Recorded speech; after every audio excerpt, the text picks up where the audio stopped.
A good morning to all of you today. It is 10:09, Sunday, January the 29th.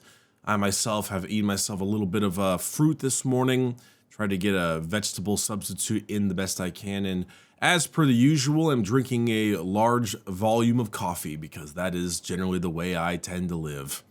I hope you've all been having a great day. I hope you all have something of yourself to be eating or drinking.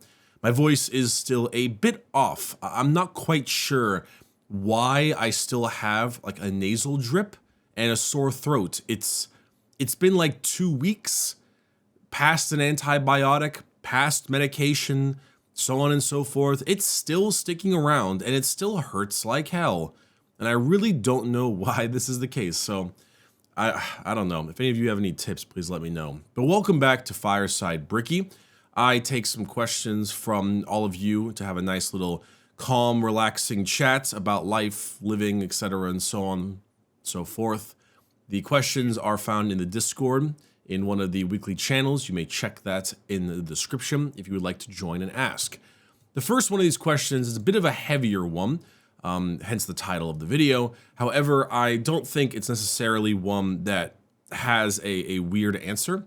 I'll go ahead and read it to start off with. My trans friend is self-conscious about their body and their, quote, size, MTF, which is male to female.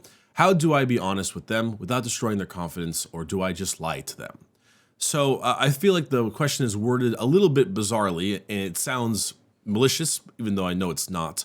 Of course, naturally, it should be of no surprise that I am a huge proponent of trans rights. Trans rights are a very important thing, and it's something that gets trampled on quite often. In fact, we even sell a trans rights like pride shirt and sticker combo in my merch store that we donate the proceedings to Trans Lifeline as well. Little self-promo there, but if you want to check that out, also in the description. I think the interesting thing about this question, and as someone who unfortunately does not have a whole lot of experience with that kind of thing, it makes me think. The first thing my mind went to, for example, the first thing my mind went to is the classic, does this make me look fat question, right? In the old school boomer humor, and still sometimes nowadays, you get your classic girlfriend or wife asking, does this dress make me look fat? And the question is just simply not fair, because if you say yes, you are the bad guy, and if you say no, they don't believe you and they think you're lying. It's a tried and true thing. Thing is that I'm going to assume, I'm making a lot of assumptions when it comes to this question, but that you're saying that their size, like they are male and they are trying to, they're transitioning to a female, and so they're looking for a more feminine body type to slim down a bit, not have, say, as broad shoulders, things like that. Again, I'm assuming here, but I think often, similarly to when I discuss the concept of the dress makes me look fat thing, there's always a way you can kind of move around with it in a certain way. For example, one of the things I used to employ was one of two answers, which is, it doesn't, but I'm not sure if the dress is really your style.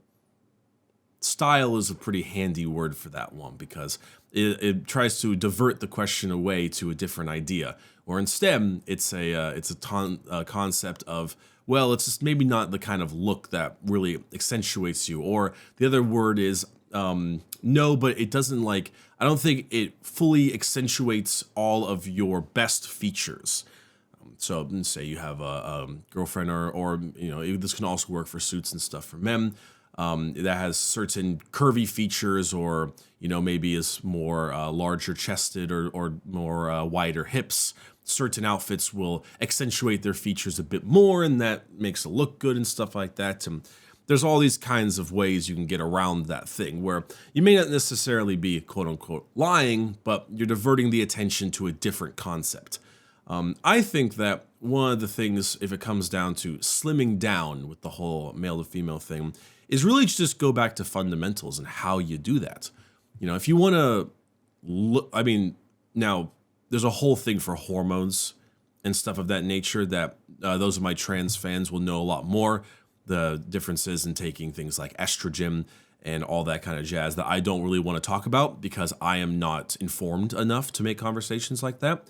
But when it comes to wanting to be skinnier, which is like in general, like the concept of the more masculine features, like the broad shoulders, things of that nature, if you want to lower that, if you want to reduce that in some way, generally good to pick activities that might help with that, or perhaps wear clothes that might help with that as well. For example, if you're trying to slim down, you want to look skinnier, I mean, the answer is the same thing as before, trying to lose weight, Things like cardio, things like being able to, having like a caloric deficit when it comes to your diet, especially cardio, I think. I mean, you see like runners, for example, and runners sometimes look strong because their muscles are all popping, but that's because they don't have a single ounce of fat on them because they run all the time. And not just that, but also what the clothes you wear. Like I mentioned, there are some shirts and stuff that I like to buy that really are tighter around the shoulders and accentuate me, who has generally broader shoulders than most. And I like to wear that kind of stuff. And picking out the right outfits to kind of adjust that, change that, make it look a little bit more either the curves that they might be looking for, or perhaps maybe to have a bit more of a slimmer look. So with that, it comes down to, one, if they feel bad about their body, you should obviously not shame them for it, right? Obviously. And that's not what you were saying to begin with. But if they feel bad about their body in general, and they're actually genuinely looking for assistance in some ways, I mean, find out the root of what they feel bad about. It might not be the masculine features I'm referring to. It might be that they're maybe a bit heavier set. Maybe they're a bit overweight and they want to be skinnier. Maybe they want to be maybe in the reverse. If you're going from a female to a male, then you might want to be putting on a lot of size. You want to get a lot of muscle. And that goes with just weightlifting and lots of protein and stuff. And then, of course, the pharmaceutical part of estrogen and testosterone, which I don't want to discuss because I don't know enough about that.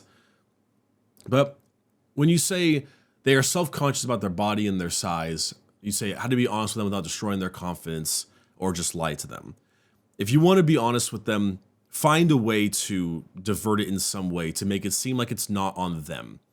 Because I imagine this is probably a point of contention for a lot of people transitioning. They have their old body and they want the new body. They feel one way when they aren't actually that way. And honestly, sometimes the best way to do it is to just work with them. Try to give them tips to help them out if they like. Don't be mean to them. And just divert the question to something else. You could tell them like, no, I think you look fine, but if you want to look a specific way, we can try these things. Try to reassure them. Say that, no, it's not their problem, but hey, if we all can look a little better, Not a single person on the planet thinks that they are at their 100% peak. And if they want to work on that, then, try to push them in a good direction. But, kindly. Play it subtle, as Mac from Always Sunny says to Danny DeVito before he puts on a white wig and calls himself Ongle Bogey. You get the point. All right. I was a little scatterbrained on that one. I always feel a little nervous trying to give advice like that to people of the LGBT and trans community because, LGBTT is that community, sorry.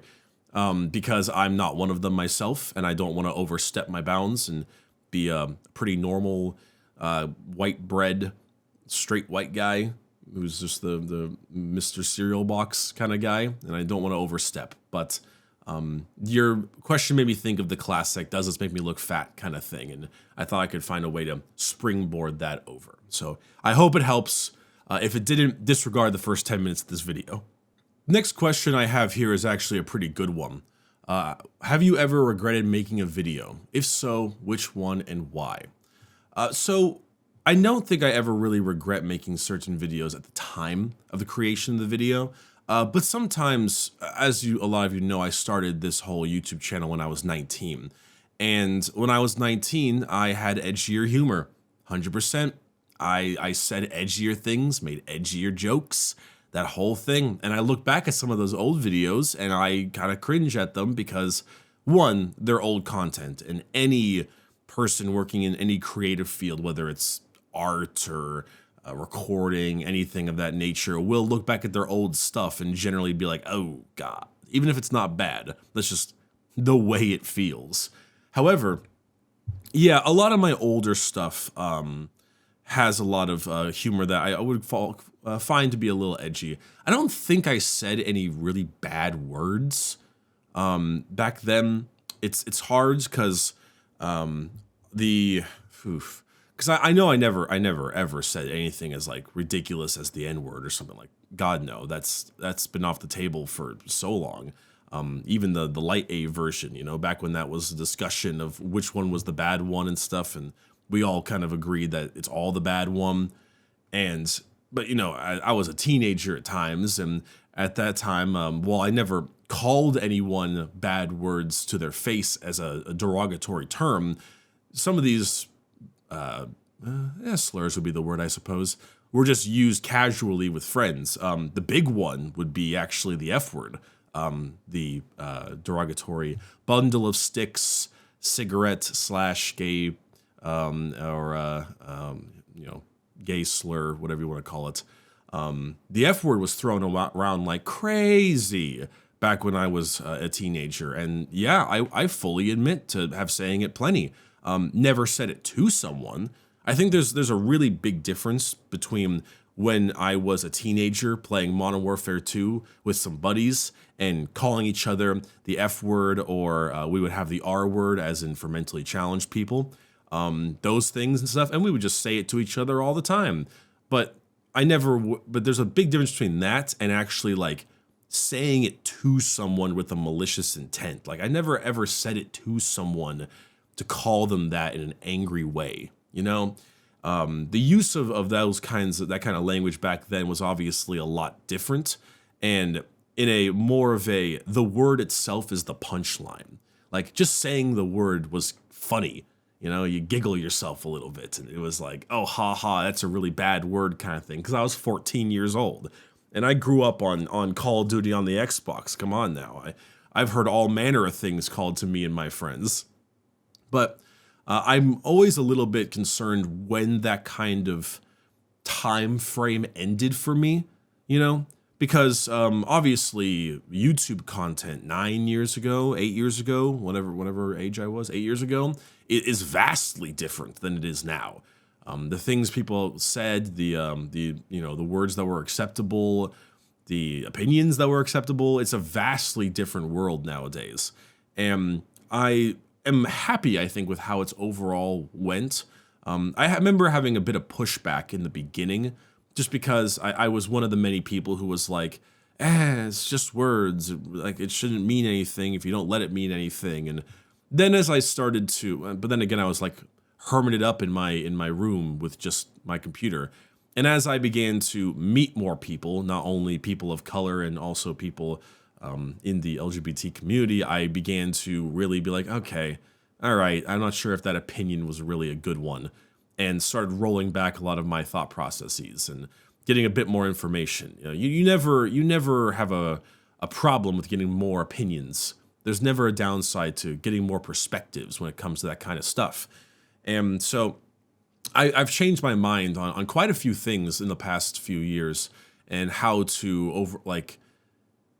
go about it. And that is one of the problems that I worry about, is that if any of those videos way back when have anything like that still, some I know I definitely have gotten rid of because I did not feel great about them. A couple old League videos definitely had some of that. I know my So You Want to Main Echo video is gone now as well, because when Echo came out, he was like the second black character that League of Legends ever made. And there was a whole lot of edgy jokes about him at the time, and the League community just kind of fed into it. And I was part of the League community, and I fed into it as well. And I do not feel good about that. I regret that video. I don't like the jokes that were made into it. None of it's really that bad, if I'm being totally honest. It's really just like 2 or 3 simple mini ones, but I still don't like it, and it's still not the message I want to send as a creator. Also, it's League of Legends, so, cringe. But there's a lot of that kind of stuff that I like to hopefully feel like I do a lot better now with that kind of thing. And I should make it clear that this is not the idea of me trying to quote unquote go soft for the overall group. A lot of people think that when you make edgier content as a young person and then as you get older, you kind of go ahead and get soft because of the way that PC culture and YouTube and all this kind of stuff back and forth. But in reality, I just kind of grew up. I was 19.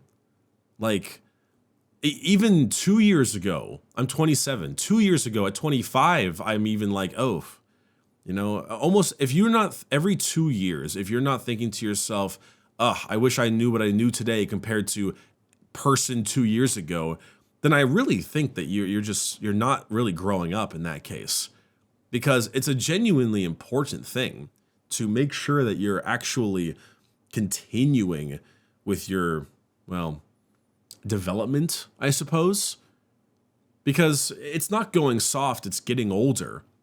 It's not accepting PC culture, it's becoming an adult, meeting other adults of different backgrounds and changing your mind. There's a reason why a lot of people who have like those kinds of mentalities live in big cities, because it's surrounded by so many different faces. Often things change versus people in the middle of, Midwest California. Well, there is kind of a lot of California is deserts, but Midwest United States in those areas where it's just them and a couple of other people, a couple other families. You're kind of sheltered in what you get, or you're sheltered in who you talk to, what experiences you have, the people you meet. And yeah, I just kind of grew up, and a lot of you grew up with me, and I'm glad with that, because if you were watching my videos way back when, you are also 8 years older. Some of you watched my stuff in high school, and a few of you who did have already graduated college. And I'm hoping that we've all changed a decent bit. They've always had that statement of you've changed when it comes to YouTube. And people who get mad at that are generally teenagers, young kids, because no one who says the words you've changed should really be in terms of a bad thing unless they've went down some major horrible rabbit hole or something. Often the you change thing is experience, development, meeting new people, understanding new things. I want to change. If I made the same stuff when I was 19, I'd be pissed. I'd be upset with myself. I would like to change. I want to change all the time. I want to be better at my craft and also be better as a person. And honestly, I think I've done a pretty okay job. So, have I ever regretted videos? Yeah, I definitely have back when. I don't think it's really that bad. You can compare me to a lot of other content creators, and some of the other ones have been far, far worse. But I had my edgy phase. I said bad words. I did all that kind of stuff at the time, but I don't do it now, and I don't like it when people do it now. And that's really it, and I'm pretty happy with that. I feel like a lot of people try to hide that, because it might be a little jarring to hear that I, as a young kid, said the F word as often as I did with friends after I just gave a 10-minute spiel about how to make your trans friend feel comfortable. But the time was just different. Times were just different. That word was like synonymous with bitch at the time, for me and my friends. I didn't know that kind of stuff. I didn't know the effect it had back in like the 80s and during the AIDS epidemic especially, and how bad of a slur it was at the time. I didn't know it. It was just the thing that we said and we laughed about until my mom got really mad at me because she heard me say it. And, my mom lived in that time, and so for her it was a very bad word. But I don't know. I like knowing that I'm a different person. I like knowing that I've changed, and I like knowing that my content has changed as well. Now, granted, there are some videos that are just bad. I've also made too. There were some videos that were vehicles for other things.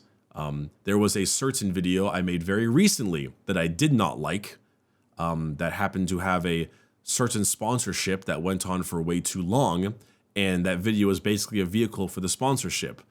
I may have been wearing a blue shirt, and it may have involved a laptop, but I am not giving away any secrets. But I hate that video because there was a lot of behind the scenes problems with that one.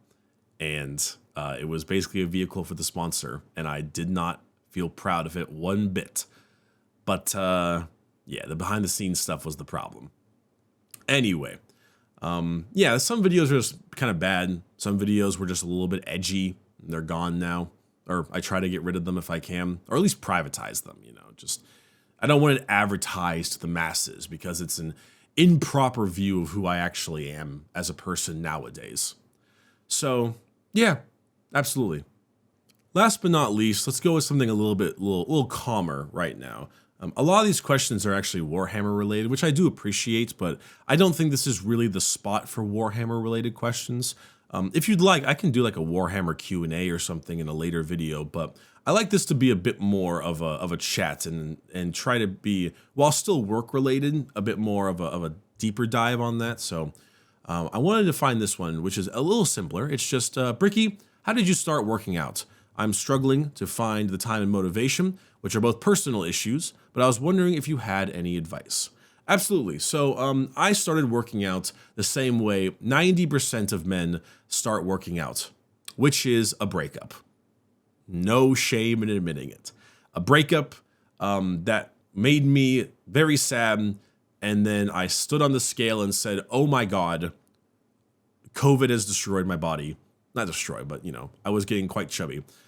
If you looked at some videos on the, I think Frostpunk and my Vanguard Call of Duty review, go check out those videos real quick. Just type them into the YouTube search history and just look at me. I am definitely a much heavier person at the time than I am now. You can see, especially in my face and everything. And I kind of had that realization. And, you know, after the breakup happened, I immediately went to the gym for many reasons, to try to, you know, impress people, to try to do it for me a little bit of everything, you know. A lot of times if you're broken up with, you want to try to get the girl back, and so you try to work out really, really hard to look better and show it off and all that thing. And eventually it doesn't work because it never works. But at the end of the day, it does give you still great benefit for yourself. And then you just kind of get into it. The thing is about weightlifting or any kind of cardio, for example, is that people overdo it all the time. People will burn out more than anything every single time.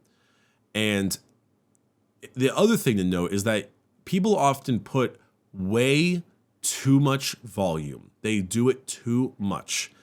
If I told you that for the first maybe 6 months of weightlifting, if you just went 2 times a week, twice a week, let's say Monday and let's say Thursday, and you go for an hour, maybe not even an hour, 45 minutes, and you do just a nice full body workout, you know, you do a little back, you do a little chest, you do some arms, you do some legs, and then you go home. You can get your gains, you can look better, you can feel better, you can lose weight and gain muscle and everything for 6 months of just twice a week. It is actually that simple. We call it, the industry, calls it noob gains or newbie gains, because the first year to 3 years, depending on your genetics and stuff, are just, you just burn fat like crazy and you build muscle like crazy. It is outstanding how much you can get done in the beginning. Ludicrous. Within around 4 to 6 weeks, so about a month and a half, you will see genuine look in the mirror, oh my God, I look different results. It is fantastic. So the question, though, however, is struggling with motivation. Now, motivation is unfortunately kind of like a deeper spiral that kind of goes down. I've found that actually maintaining the gym, constantly going to the gym, is really, really easy when you have been going to the gym for a bit. The idea for motivation and demotivation is often used as the example of brushing your teeth. Do you need a lot of motivation to brush your teeth in the morning? No, not really. No, you really don't. But how demotivated do you have to be to not brush your teeth? Like how bad must your day be to not brush your teeth in the morning? It's got to be pretty damn bad. It's got to be like apocalyptic levels. Please brush your teeth if you don't brush your teeth. But with that, that's kind of where I'm at with the gym stuff right now. Now, I get busy. I have life ahead of me. There are things that go on. But despite that, I still am able to hit the gym at least 4 times or so a week because I'm just constantly doing it. Like I just adhere to it. It's gone from motivation to discipline and then adherence. It's just something I do. And I need to be really unmotivated to not go. Extremely unmotivated. So the thing is that once you get into it, the motivation just kind of stems from there and it kind of starts to push you in its own right. The more you take off, the more time you take off, the worse it gets and the harder it is to pull out of that hole. Because exercise, diet, cardio, etc., all of that is tied to your mental health. We all know this. We all know that if you eat well and you exercise, you will be happier. There is no like, unless you're struggling from some extreme chronic depression. I'm genuinely think that even if you just struggle with just like depression, genuine mental chronic depression, even if it is full on diagnosed by a doctor, you will still be happier if you eat well and exercise. Now, you might not be happy, but you will be happier. It is literally linked, body and brain, exercise and diet. The thing is that when your diet starts to falter, you start to lose motivation and you can become sadder. And when you become sadder, your motivation to go to the gym gets lower, which then makes you even more sad and more demotivated. And then it gets worse and worse and worse. It's kind of like the idea of, I like to think of it as launching a rocket into space, right?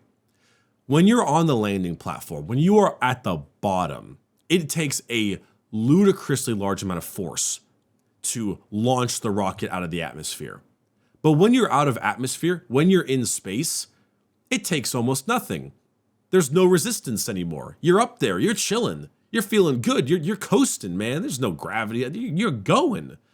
Well, I guess there's gravitation to pull the planet, you get what I mean. But if you start to fail, you stop doing your stuff, you stop eating well, you stop doing your diet, that's you being sucked back into the earth, closer and closer back down to the surface. And the more you neglect that stuff, the harder it is to pull it back out. But once you're up there, it's easy. It's so easy to maintain. You just got to get out of the atmosphere first. So for you, when it comes to motivation, understand that you need so little. Twice a week, 45 minutes to an hour, those days, do a couple sets. If you really want the best way to describe it, go find them. I mean, I say you should do all of the dumbbells and the barbells and the heavy stuff because it really helps you with your core and it really like gives you it just makes you strong in general. It just makes you feel strong and it makes your stabilizer muscles really good. But I know a lot of you are nervous going into the gym and you're very nervous to, well, be around other people, so to speak, right? Be around other people and you know, you look at the free weight section with all the dumbbells and stuff, and there's all these just like these enormous guys who are, half of them are on steroids, and which, you know, that's its own separate topic. And you know, and it's intimidating, you know? And so if you want to just go find a machine, simply put a weight on the machine and try to get like 10 to 12 reps, you know? If you're able to get 10 to 12 reps easy, make the weight harder until the 10th or 12th rep is like really, really hard. And you're just like, oh, this is really tough. I might not be able to get the whole thing. And then keep it at that weight and just keep trying. Do 3 sets of that. So 1, 2, 3, 4, 5, 6, 7, 8, 9, 10, 11, 12. Stop, rest for a little bit, and then do it 2 more times. And then move on to something else with a different muscle. Look at the machines. They normally show a little red thing where the muscle is being trained. And just do that twice a week. Keep that up. Which means if it's twice a week and, I mentioned 4 to 6 weeks, that means you only need to go 8 to 12 times. That's it. And then you will see genuine physical results. And you will feel better and you will lose some weight. So long as you're not eating crazy amounts of food. Just swap out some of your food with some healthier options. Just try to hit fast food places a little bit less. Drink or eat more protein if you can. Try to lower the amount of fat. Carbs are not your enemy. Carbs are fuel. If you have a busy, tiring day, carbs are good for you. And just go from there. It's really that simple. Because a lot of the times when you go on YouTube and you look up all these instructions and ideas, and we'll talk about things like mesocycles and reps in reserve and training splits, and this is not for you. It is not for you. It's not even for me. I've only been working out for like a year and a half, maybe not even. And it's been an enormous change. Those are for intermediate, advanced people who want to become like bodybuilders and really go hard. People who no longer see any progress. But for you, that's all you got to do. And know that life will significantly improve if you do. And yeah, hopefully that helps you out. Big passion of mine, all that is. Thank you, all of you, very much for listening to this episode of Fireside Bricky. It's lovely to be back. And hopefully I will see you in the next one, coming whenever I feel like it. Thanks again. Thanks for your questions. And I hope to see you later.